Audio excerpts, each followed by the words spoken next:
everybody, Michelle here from Gardening TLC, and we are going to tackle two designs today. They are both going to be in what I call a pocket bed, and they were designed for the front of the house. So what's a pocket bed? Well, I don't know if this is what it's called, but it's when you have like the side of the garage and the front of your house and they butt up together into a corner, and then you have like a half circle in front of it. That's what I call a pocket bed. Now, the two designs that I did today are where there's shade in the back, and then as you come further out into the bed, there's sun. Sometimes that can be a challenge to garden in. We're going to tackle it today. Two designs. Come along. Let's check it out.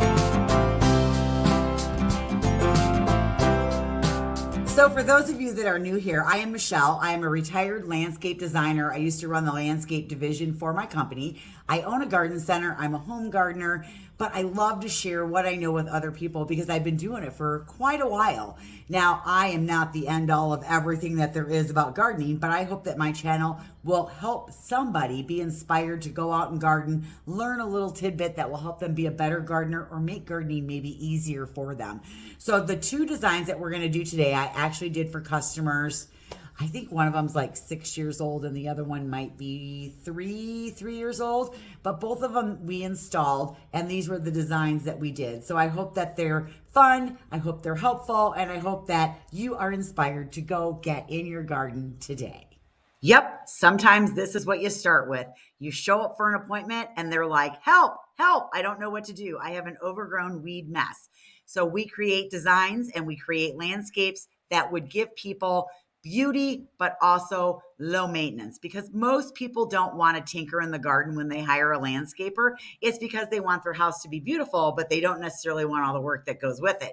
So we created a design for this couple that lived here. They had had the house for a couple years. They tried to do some things on their own. And as you can see, yeah, it didn't go so well. So the first thing that we did was we cleared out all the weeds and removed everything that was in the bed. All right, so the first thing we did was we removed all of the crap that was in the bed, the weeds, the shrubs, the dead shrubs, and the rock. We took it all out. Now, we did not mulch this bed before we started. This is a design program, and it's called Pro Landscapes. It's a professional design program that I used when I was a professional landscaper, and I would charge people to do designs, and then we would install the designs and all that good stuff. So this isn't really like something that you can just download and use. It's a pretty expensive program, but when you're making 80 to 100 designs a year, it's worth the money. Now, because I'm retired, I still have the program and all of the designs I did, and that's what I've been doing is sharing those designs and ideas and just different inspirations with you guys. Now, do you see why I call this a pocket garden? Because it's the wall of the garage and the wall of the house meeting together, kind of creating this little pocket. Now, this bed actually faced east. So it wasn't getting a lot of sun. It was getting great morning sun. The very back corner might have been getting 2, maybe 3 hours. But by the time the sun was over the top of the house and maybe like 3 o'clock, this thing might have been, except for the very edge of the bed, was probably all in shade. Now, the other thing is that's still a good 6 to 8 hours of sun. But remember, morning sun is a little bit different than hot afternoon sun. And I'm telling you, you really do have some really good choices when you have morning sun. But the most difficult place to plant in a bed like this is that back corner, because guess what? Not only does it not get a lot of sun, but if I want to grow anything with any kind of height, I got to be very careful about what I grow so I don't grow up underneath those eaves. So what is the solution to that? Well, here's my solution. I don't think you plant anything. I think you put a focal piece in. So whether that focal piece is a fountain that you like, so you have a lot of options when it comes time to pick a water feature, whether you want to do an urn or you want to do a fountain like this, or maybe you want to do something that's metal. There are so many options out there. You do want to make sure you have electricity in the area though, so that you can plug your fountain in. You don't want to be dragging cords over the top of the sidewalk or the driveway or things like that. So you've got to be able to plug it in because you have to run the pump. The other reason I love doing fountains in little pocket gardens like this is because they're protected from the wind. Whenever there's a windstorm and you have a fountain outside that is exposed, that wind will take all of your water. And the next thing you know, those itty bitty pumps that are in there, because they're not very big, they are running dry. You blow your pump out, you're out $100, and then you got to go get another pump, especially if the windstorm comes up while you're at work and you didn't turn your fountain off, or you put the water in the fountain, you put the pump, and then you only turn it on sometimes. And I'm kind of like, what's the point of having it if it's not running? So for me, I love this kind of a pocket garden so I can tuck fountains in there. Maybe you don't have electricity and you still want to have something back there to create that focal point. Well, guess what? You can do that with a statue. And if you have a small statue, you can buy a pedestal, raise that statue up and get some height that way. So in a pinch, this works too because statues are beautiful as well. So at the end of the day, we ended up picking one that was self-contained. It had the spherical ball on the top. It had a light in it, and so it was able to just spill the water over the top of the ball. All the water went back into the basin, and it just kept recycling. So maybe once a week, she had to check the water level to make sure that she didn't have a lot of evaporation when it was really hot out. And the plug was right over by the stoop. We just buried the cord along the edge of the house, and there you go. One fountain. Now, this was a pretty square bed until you came out like to the extension from the garage. So each of the walls was 12 feet long. We had 8 feet of additional along the edge of the driveway. And if you went from like the corner out at a diagonal to the sidewalk, that was, I want to say it was 18 feet. So we had a decent amount of room to be able to layer with. But again, I don't want to plant anything right on top of the house. So we did start 2 feet away from the house, left a little catwalk there. So that way we had good airflow and we made sure that we came out far enough that when everything was full grown, it wasn't crowding each other or growing up on the house. Oh, yeah, you knew I had to throw a rock in there. So I am going to throw a fractured boulder in there, and I'm going to place my evergreens first. I'm using 2 different color greens and 1 blue-green. So now I've hit 2 of my 4 colors, red, blue, yellow, green. And let's talk about the evergreens that I put in here because you want your winter anchors in first. For those of you out there that love boxwoods, and I am one of them, but let's say you're struggling with growing them, whether it's from disease, it's from winter damage, you just struggle with boxwoods. Well, instead of a boxwood, try an inkberry holly instead. Now, this one is by Proven Winners, and it's called Strong Box. It's a native to North America. It has a really nice mounded shape. It's resistant to disease, pests. It doesn't get winter burn on it. It's got a really good deer resistance, hardiness. It's going to grow in part sun, full sun. It gets about the same size as a winter gem boxwood, so about 3 by 3. It grows in zone 5 through 9. Now, here's a fun fact about inkberries. The berries of the inkberry holly were actually used by Civil War soldiers. They made ink for their personal correspondence. So if you want to get berries on your strong box because you want to write a letter with the berries, get a male. And guess what the male's called? Yep, squeeze box. It's the honey for the female. So if you want to try an inkberry, go for it. I think that they're really reliable. They're really pretty. We planted 3 of them in this design. We did 2 back, 1 forward. So it's a V pattern, and we started 2 feet away from the house. Around the fractured boulder, I put 3 blue star junipers. I really like these junipers. They are small, so they're considered a ground cover juniper. They only get anywhere from 18 to 24 inches high, maybe 3 to 4 feet wide. They all look different. So even though they kind of mound a little bit, they kind of have I don't know, kind of a weeping mounding habit. So they never look the same. All of them are different. They very rarely require pruning. I just fertilize them in the spring.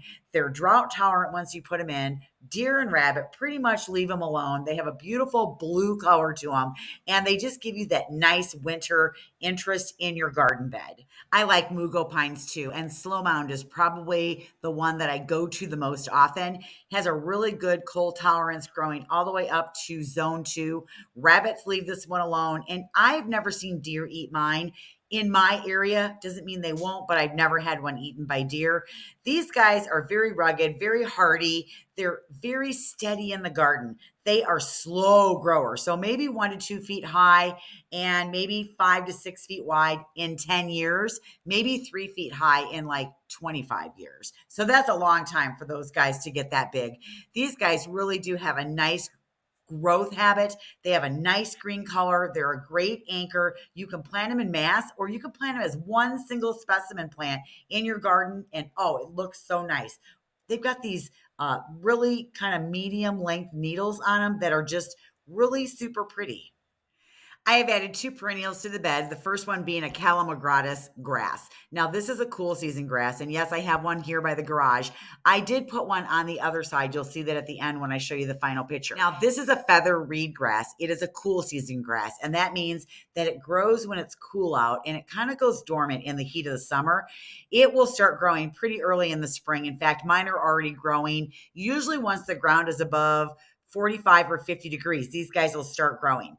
They actually get their little plumes on them usually by June. And when they come out, they're like this red bronze.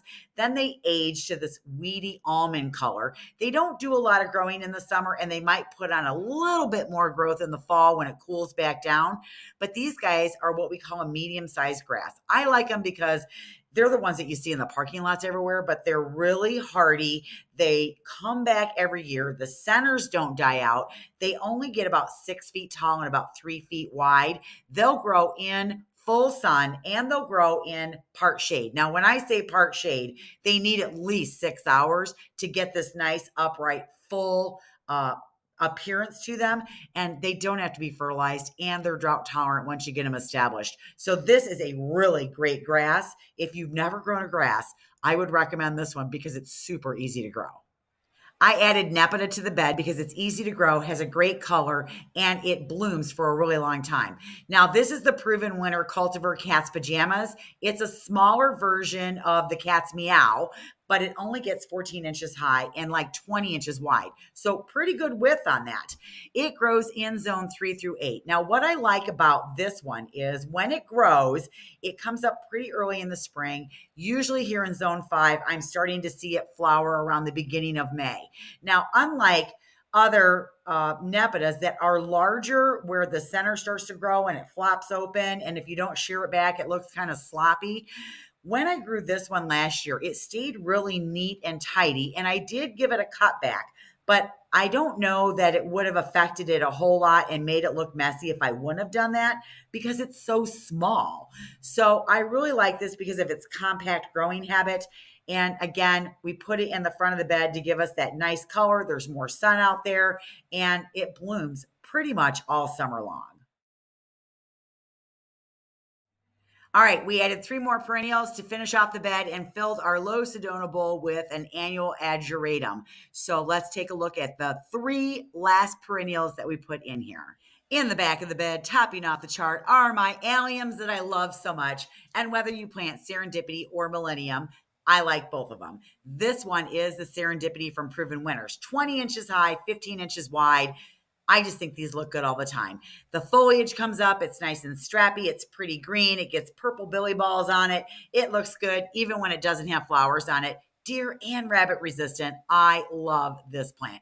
Another favorite is Veronica or the spiked speedwell, growing in zone 4 through 9. I really like this perennial as well. This one is the Royal Rembrandt, and it really does have this beautiful blue-violet color going on with the flowers. It's the perfect height, only getting 16 to 20 inches tall. This guy gets dense clumps of dark green foliage, and then those flower spikes come across on the top. You can give it a little shear back when it's done flowering, and it will flower again. I love Veronica. The conditions here are perfect. Part sun, part shade, morning sun. It loves that. And it fits perfect with the color scheme that we've done. Oh, yes, I did. I put a hosta in there and I used a coast to coast. This one is by Proven Winners, and this one can actually handle a little more sun. And the more sun it gets, the more yellow it gets. So I'm putting this in here as a specimen plant to give me some big, bold yellow. This guy gets 2.5 feet high by 3 feet wide, and it can handle more sun. Now it's set a little bit further back in the bed, so it's only getting maybe 4 hours of sun. This thing is doing fabulous in the bed. It's like the perfect amount of sun for a hosta to get and do really well. I like low Sedona bowls. I use them a lot in landscaping because they kind of flow right into the landscaping. Now, I don't know what she planted in this bowl every other year after we did the install, but the first year I filled it with this blue violet ageratum. It mounds and it's really super pretty, drought tolerant, easy to grow, just the sweetest little flower. And for me here in zone 5, it's an annual, and it was just beautiful and fit the color scheme of what we did perfectly up against that dark Veronica, and then it pulled that color from that Nepeta on the other end of the bed, so it was perfect. We finished off the bed by adding a beautiful piece of artwork to the wall because that was a pretty big, expansive wall, not to have anything on it. I didn't put anything tall there because then it took away from the fountain. I thought the art piece was just perfect to finish off the bed. The other thing we did was we did put a Calamagratis Carl Forrester grass on the other side of the garage, and there was this itty bitty bed there, and we added a mugo pine to tie the two beds together, and this bed is now complete. Now, we did make one recommendation on this bed that they opted not to do, and that was to put a brick edger between the sidewalk and the bed itself to hold the mulch in the bed and to give it a nice finished look. They opted not to do that, and that was totally their choice. But their maintenance on this bed is still pretty easy. Once a year, they have to cut these perennials back. So they need to cut back the Veronica, the Nepeta, the two grasses, and the alliums and the hosta. And that's done in the fall. Once a year, cut it down. The boxwoods, they're not using boxwoods, they're using inkberries. So the inkberries, it's just like a boxwood. You're going to prune it into that ball once a year. Other than that, they really don't need anything. The mugo pine, the blue star junipers, nothing. And then empty that bowl out and put new pretties in it every year. Fertilize it once a year. And we highly recommended to this couple that they use a pre-emergent product because they're not going to get out there and weed. So we took care of all of those weeds that were in the bed at the get-go and then gave them a recommendation and showed them how to apply the pre-emergent. The pre-emergent that we recommended was a product called Snapshot. And what it is a granular that you put down and it stops weed seed from germinating. You sprinkle it in, you have to water it in. So you usually do it like on a day that it rains. And then it works for about 75 days. So you usually have to apply it 3 times through the year. And what that does is if weed seed falls from a bird or the wind or something like that, it stops it from germinating. Now, if you already have weeds in your bed, that's not a pre-emergent. That would be get down there and pull them, or you're going to be using a product like Roundup or something like that, or maybe you're going to try and smother them out.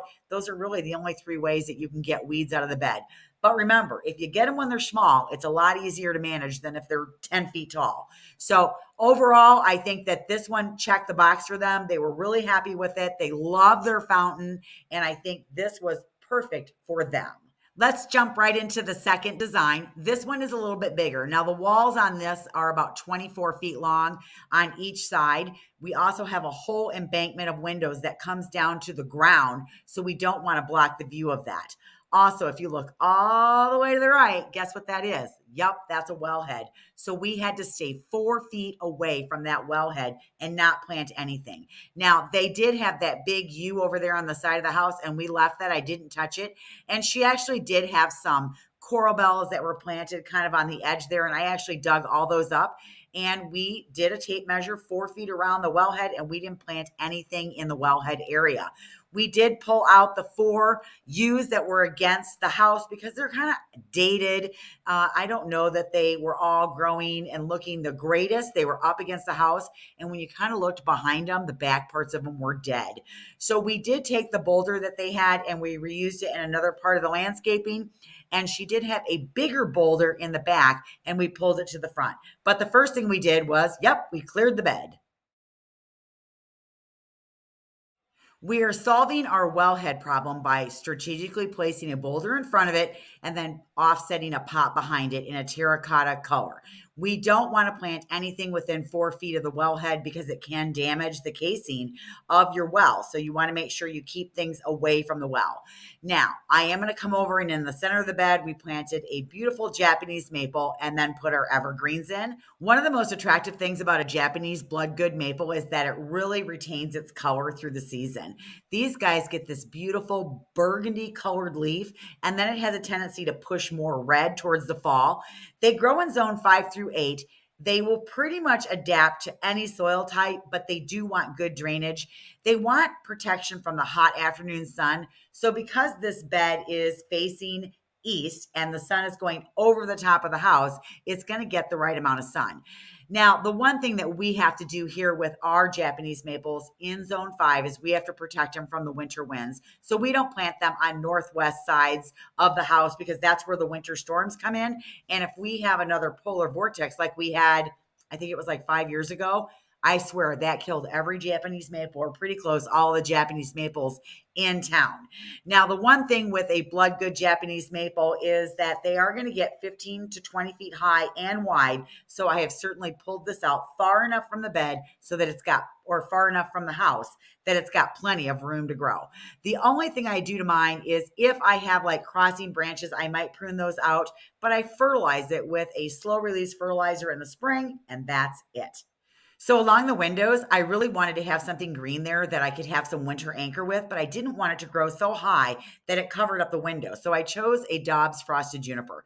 I like this juniper because it only gets 24 inches high, but when it has new growth on it in the spring, it gets these brilliant yellow tips, and they're like lime green. They are so pretty, and it creates this beautiful contrast between the green older growth and the new lime green growth. It's really super pretty. They're deer and rabbit resistant, and they will grow in zone 3. Now, the one thing that I've been told is that you can have winter damage on them all the way up in zone 3. So you might have to do a little trimming of that as we go into spring. But one of the things that you could do is you could spray them down with wilt stop and kind of seal in the moisture so that way that will maybe cut down on some of that winter damage. Here in zone 5, I have no issues with it whatsoever, but this is the perfect height to grow so I don't cover the windows up. On the other side, I used a tater tot arborvitae. Now, this is by Proven Winners, and I did not plant them in a row. I don't like planting things in a row unless I'm trying to grow a hedge. I did pull them 2 feet away from the house, and we planted one forward, one back, one forward, one back, and we put 5 of them in. This really is a nice, neat, rounded bush. It is very beautiful. You don't have to prune them. It's got soft foliage on it, grows about 3 feet high and about 4 feet wide. And they'll take a little bit of shade, but they will do well in sun as well. So I love this anchor shrub that we put there to give them that background of green that they needed. I am definitely going for quantity over variety in this bed, and I want to make an impact, and I want it to be easy for them to take care of. These are the Oh So Easy roses by Proven Winners, and there is not an easier rose to grow on the entire planet. I always shied away from yellow roses because I always had trouble with them fading to like this washed out yellow color, or they would get like this creamy pale white color, and I never liked it. I always wanted them to stay yellow. Well, then this rose came out, this lemon zest, and I'm telling you, this thing stays yellow. And it was the perfect size for this bed. It only gets about 2.5 feet high and 3 feet wide. And the Oh So Easy rose is designed to be a gardener's dream because it is resistant to all of those diseases. It doesn't really require deadheading or pruning. If you want to clean it up and shape it a little bit, you can in the spring. The biggest thing it needs is full sun and good drainage. Other than that, this thing is a producer of fabulous yellow, true yellow roses. And so we put a whole embankment of them in this bed. Now, when I originally did this design, I had a different sedum in here because this one wasn't out yet. But if this one had been out, I would have definitely put it in to add some drama to this garden bed because look at those yellow roses. I wanted something dark to contrast against it. And so guess what I'm putting in here? I would now today add the Rock and Grow Back in Black Stone Crop from Proven Winners. Grows about 24 inches tall and wide in zone 3 through 9. And I'm telling you, that near black leaf on there is beautiful. And when the flowers bloom, they have like a red center with a creamy petal. It would be like the perfect plant to put in here. And if I could go back there and take out the ones that I did put in, which I think were Autumn Joy, oh my goodness, I would put these in a heartbeat because now I think that these are perfect, but they just weren't around back then. But that's what I would put in now. I love these stone crops. So not only are we going to finish off the bed by planting up that pot with some pretty geraniums, we're going to finish off the edges on either side of the front of the bed with the autumn moorgrass. This is a pretty uncomplicated little grass, and they are really, really hardy, and they're pretty as all get out. They have a nice green foliage on them, and the actual plant itself, just the grass, gets about 12 inches by maybe 24 inches wide. It is a cool season grass, so it grows right away when it's cool, gets its plumes on it pretty quickly, and then they start to age to that weedy color as we progress through the summer. Now, once it gets its little tufts on top of it, the grass itself might be 24 inches high. So it's the perfect size grass for the front of the border, and it's what we used just to finish off the bed. This is a very, very low maintenance bed, because when you think about what maintenance they have in this bed, well, let's take a look. This was a couple that wanted a very low maintenance, high impact bed, and I think that we accomplished that for them. The only maintenance that they really have in this bed is to cut back the autumn moorgrass and the stone crop at the end of the season, or they can leave it up for winter interest and cut it in the spring.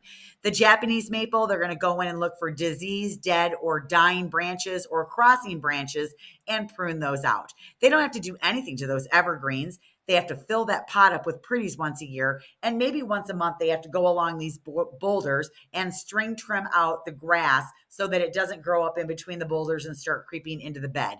Once a year, they need to go through with a balanced fertilizer, give everything some food. Other than that, oh, maybe the roses need a little bit of a haircut to round them off in the spring. That's it.